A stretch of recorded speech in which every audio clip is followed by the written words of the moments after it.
Deals on the GoPro Hero 4, an electric Porsche, and what could possibly go wrong when you live stream your life. Tech News Tonight is next. This is Twit.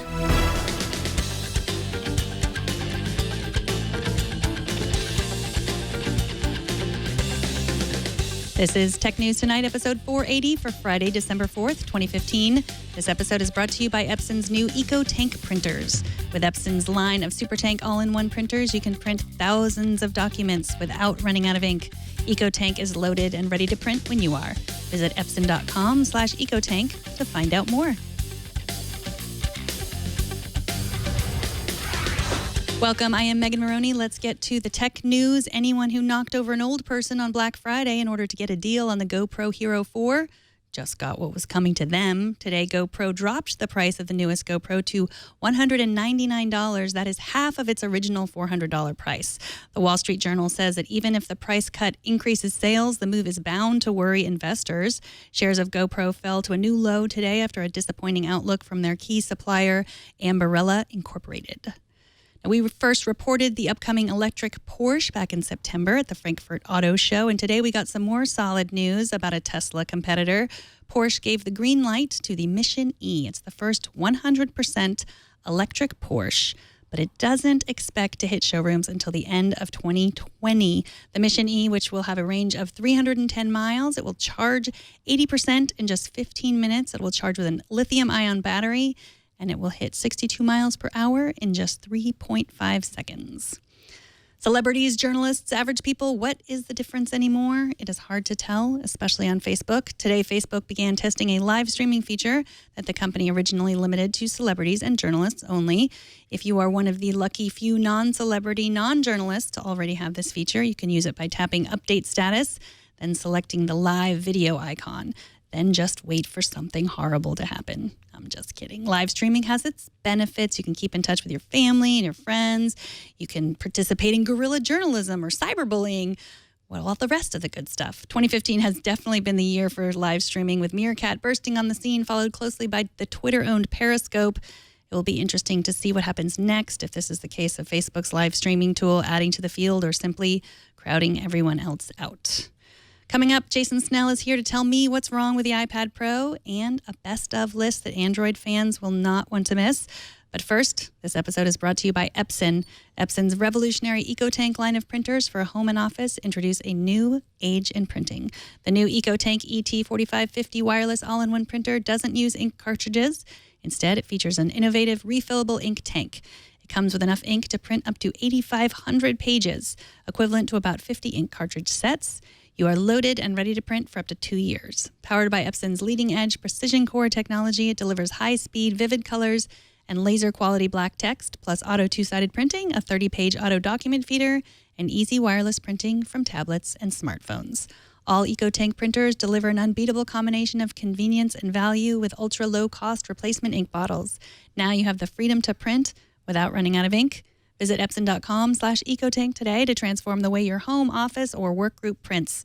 For the best combination of ease and value, turn to the new Epson EcoTank printers. That's epson.com/ecotank, and we thank Epson for their support. The iPad Pro, yes or no? That is the big question among many Mac fans in the nearly a month since it was released. Today, we called on one of our favorite Mac savants who says yes to the iPad Pro with a few notable exceptions. Welcome, Jason Snell of Six Colors. Hello. Nice to have you back. I always like to start with the positives. What do you love about the new iPad Pro? Well, it's it's got laptop power, and it is has a big, beautiful screen. And, it's a tablet, it's not a laptop. That big, beautiful screen, it's got more pixels on it than the 15-inch MacBook Pro, which is kind of amazing. And it's still a tablet. You can still carry it around. And, you don't have to have a keyboard attached like you do with a laptop. So it's got, it's more of the iPad. And I like the iPad. So having more of it is not a bad thing.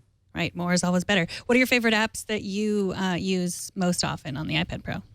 Oh, that's let's see. I'm using an app called OneWriter actually to write articles, and there are a lot of great iOS text editors, but not all of them have been updated for the iPad Pro. screen, which is one of the issues that needs to be worked on in the next little bit. But that one I've been using a lot. I've been looking at the comic book apps, like your Marvel Unlimited and Comixology and things like that, but they also haven't been updated. So I'm doing a lot in Slack. Actually, Slack's got an iPad Pro view that's pretty great. Outlook for iOS is, surprisingly for Microsoft, a really, really great app. And all the Microsoft Office apps actually are pretty fantastic on the iPad Pro. Yeah, I love Outlook. That's what I use on everything. Best, I think it's the best for the watch too.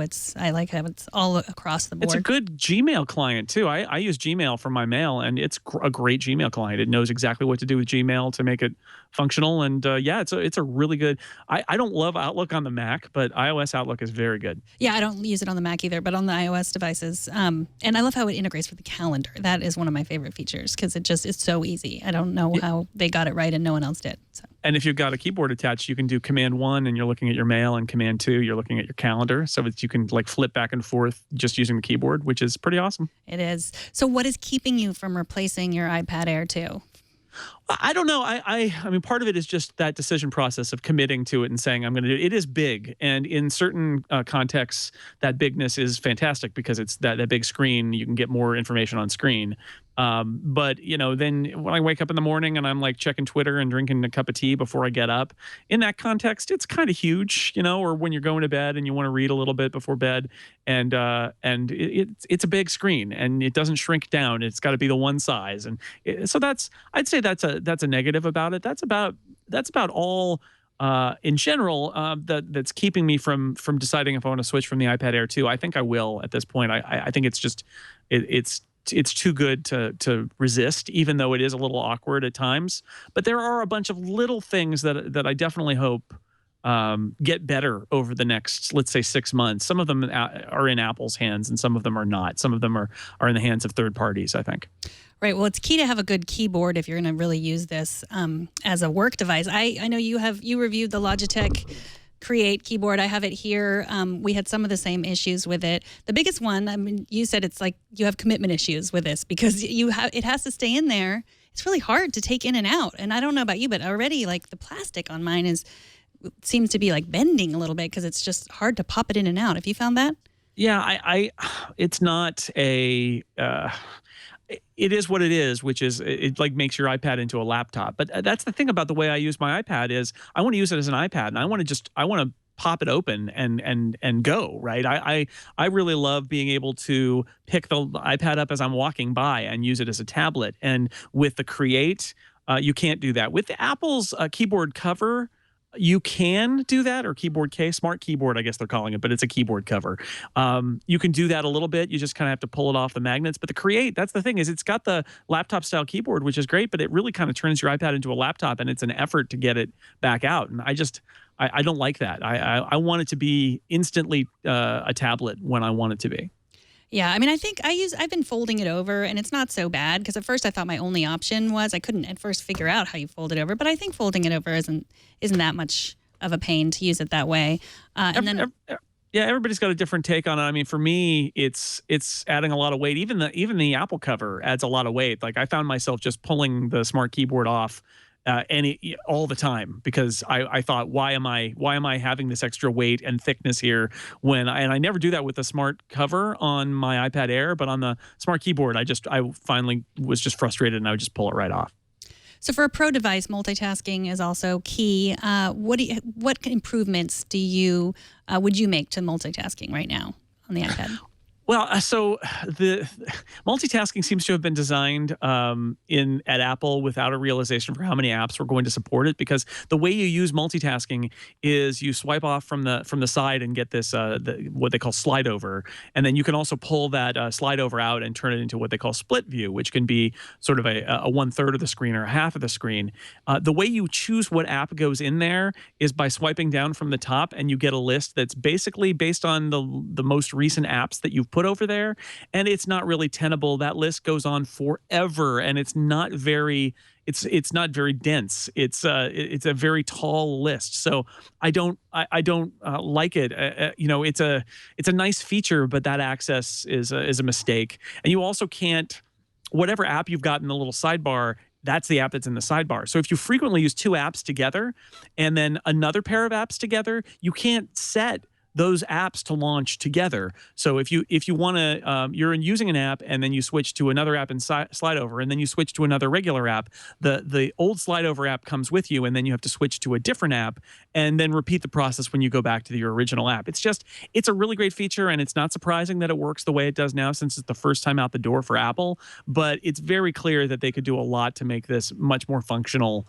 if they tried, and in maybe an iOS 10. And then you throw onto that the picture-in-picture feature, which is another multitasking feature that lets you kind of watch video while you're working, which is great on that huge iPad Pro screen. But a surprising number of apps don't support picture-in-picture, like Netflix, and HBO Go doesn't, although HBO Now does. It's a surprising number. My Comcast app gives me access to on demand and live TV, but it doesn't support picture-in-picture, so I can't actually use that. And it's surprising. I'd say half the video apps I have don't support that feature, which is a pretty awesome feature. Yeah, so let's talk about video a little bit more. I've seen some benchmarks that say that that the iPad Pro isn't necessarily the best iPad for video watching, like this screen. What do you think of that? Well, I think the display experts will say that the color gamut, I'm not sure for watching HD video it's going to make much difference, but the color gamut on the iPad mini apparently is the Mini 4 is the best of all of the tablet screens. But in this size class, it sounds like this is about the best screen that's available on a tablet of this size. But as Apple displays go, it sounds like the iPad Air and the iPad mini might be a little bit better.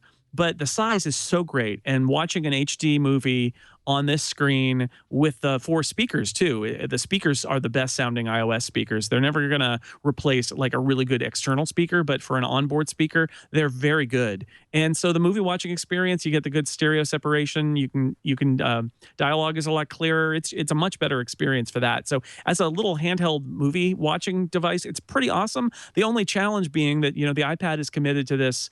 I think for some ergonomic reasons, the 4:3 ratio, it's sort of like shaped like an old style TV, which means all your widescreen movies play with black bars at the top and bottom, and you can't escape that. So you're not really using the whole screen. Right. Well, I have found for me the best use case for it is going out of town, traveling, because I don't think I'll ever bring a laptop again, no matter how much work I plan to do when I'm out of town, just because I can do almost everything just as easily with this as I can with my MacBook. Absolutely. I edited an entire hour and a half long podcast with it the other week, and I've tried to edit podcasts on iOS before, and the apps weren't good enough, and the screen was too small, and keyboard support wasn't very good, and I expected to have that same thing happen this time, and it just didn't. It never happened. I kept going, and then the podcast was edited, and I had that moment where I thought to myself, wow, okay, I can pretty much do everything that I need to do when I travel with the iPad. I don't need to bring my laptop with me. I could if I wanted to, but I certainly don't need to. And you're not sacrificing power. The only thing is if there's something you rely on that needs a very specific app or very specific kind of compatibility, and it's not on iOS, then it's not for you. But I think for a lot of people, it does everything that they need from a computing device.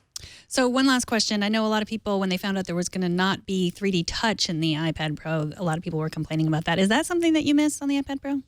I don't. I would say the only thing that 3D Touch has kind of got in my head a little bit, where now I realize that even on the iPad, when I tap to like remove an app, I'm careful at how hard I press because I don't want to accidentally set off 3D Touch, and then I realize it's not there. But it's definitely kind of playing with my mind a little bit. I don't know. 3D Touch, so Apple can roll out these great features, but then the app developers have to support it. And on the iPhone 6S, the 3D Touch, it's a cool idea, but not even Apple's apps support it as well as it probably should. And the third-party apps are still struggling to find the right ways to use it. So, that happens. So I don't miss it. I'm not quite sure, since you've got to hold on to this big tablet, whether 3D Touch makes sense for it. I'm sure they'll do it at some point, but I'm not sure it's crying out for it.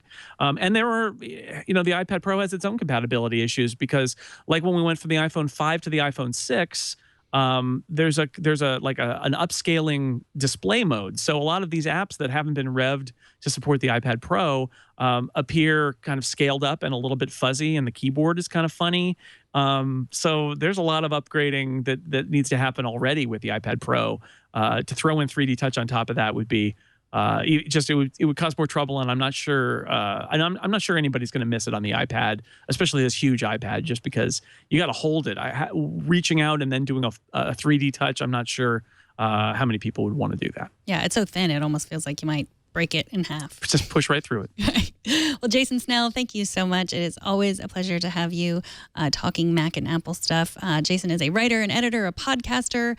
You can find most of his work at Six Colors, also some on Macworld and wherever you get podcasts. And also, he is at jsnell on Twitter. Thanks so much, Jason. Thanks for having me. Have a great night. And finally, are you ready for the end of the year best of lists? They are here. Google Play has released its picks for the best Android games and apps for 2015, as well as their favorite books, albums, and other entertainment that was standout this year. And it's all available on the Google Play Store. We will have a link to that list in today's show notes. And that is it for this edition of Tech News Tonight. We are on YouTube, iTunes, Stitcher, Spotify, and 4 different apps on the Apple TV. You can also subscribe to this show at twit.tv/TN2. Write to us at TN2 and watch live every weekday right here, 4 p.m. Pacific. And don't miss our morning news program, Tech News Today, every weekday at 10 a.m. Pacific, 1 p.m. Eastern. I'm Megan Morrone. Thanks for watching. Bandwidth for Tech News Tonight is brought to you by CashFly.com.